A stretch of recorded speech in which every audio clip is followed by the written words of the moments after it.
Hello guys, ഇന്നത്തെ video എന്ന് പറയുന്നത് നമ്മുടെ ഒരു ക്രെറ്റയുടെ ചെറിയൊരു മോഡിഫിക്കേഷൻ വീഡിയോ കേട്ടോ. അപ്പൊ ഞാൻ നിങ്ങളെ കാണിച്ചു തരാം. നമ്മളിതേ വണ്ടിയുടെ ഹെഡ്ലൈറ്റും താഴത്തെ ഫോഗ് ലാമ്പും ഒക്കെ നമ്മളിതേ വേറൊരു കളറിലേക്ക് ചേഞ്ച് ചെയ്യുകയാണ്. നമ്മൾ നൈസായിട്ട് സ്മോക്ക് കൊടുക്കാൻ പോകട്ടോ. അപ്പൊ നിങ്ങൾ കണ്ടിട്ട് അഭിപ്രായം പറയാൻ കാണിച്ചു തരാം.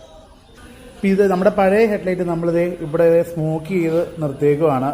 ഇതിലും ഒരു കോട്ടും കൂടെ വരാനുണ്ട് കേട്ടോ. അപ്പോൾ കുറച്ചുകൂടെ ഡാർക്ക് ആവും. എന്നിട്ട് വേണം നമുക്ക് ക്ലിയർ അടിച്ച് സെറ്റ് ചെയ്യാൻ. താഴത്തെ ഫോഗ് ലാമ്പാണല്ലോ എന്ത് ഈ ഒരു സെറ്റപ്പിലേക്ക് വന്നു. അപ്പോൾ ഇതിൻ്റെ ഒരു ഫൈനൽ വർക്ക് കഴിഞ്ഞുള്ള വീഡിയോയും കാര്യങ്ങളും വണ്ടി ഇറങ്ങി കഴിയുമ്പോൾ നിങ്ങൾ കാണിച്ചു തരാം കേട്ടോ. ഹലോ ഗൈസ്, നമ്മളിത് സെക്കൻഡ് ഡേ വണ്ടി എടുക്കാനായിട്ട് വന്നേക്കോ കേട്ടോ. അപ്പോൾ നമ്മുടെ വർക്കും കാര്യങ്ങളൊക്കെ കംപ്ലീറ്റ് ആയിട്ട് കിടപ്പുണ്ട്. അപ്പോൾ ഞാൻ നിങ്ങളെ കാണിച്ചു തരാം. അപ്പോൾ നമ്മളിത് ബാക്കിൽ നമ്മൾ ഈ പീസ് ഗ്ലോസി ബ്ലാക്ക് അടിച്ചിട്ടുണ്ട്. പിന്നെ നമ്മുടെ ബാക്കിൽ താഴത്തെ മെട്രിക്സ് ഇൻഡിക്കേറ്റർ നമ്മളിത് ബ്ലാക്ക് സ്മോക്ക് ചെയ്തിട്ടുണ്ട്. പിന്നെ ഇവിടുത്തെ ആ ഒരു ലൈറ്റും നമ്മൾ ചെയ്തിട്ടുണ്ട് കേട്ടോ. പിന്നെ നമുക്ക് മെയിൻ ആയിട്ടുള്ള അപ്ഡേറ്റ് എന്ന് പറഞ്ഞാൽ ഫ്രണ്ട് സൈഡാണ്. അത് ഞാൻ നിങ്ങളെ കാണിച്ചു തരാം. ഫ്രണ്ടിൽ നിന്നുള്ള ലുക്ക് ഒരു രക്ഷയില്ല കേട്ടോ. കിടിലൻ ലുക്കാണ്. ആ ഒരു സ്മോക്കിന്റെ ആ ഒരു ഫിനിഷും കാര്യങ്ങളൊക്കെ അടിപൊളിയാണ്. ഒരിക്കലും നമുക്കിത് സ്റ്റിക്കർ ചെയ്താൽ കിട്ടത്തില്ല ഈ ഒരു ഫിനിഷ്. ഭാവിയിൽ അത് പൊളിഞ്ഞു വരാനും ചാൻസ് ഉണ്ട്.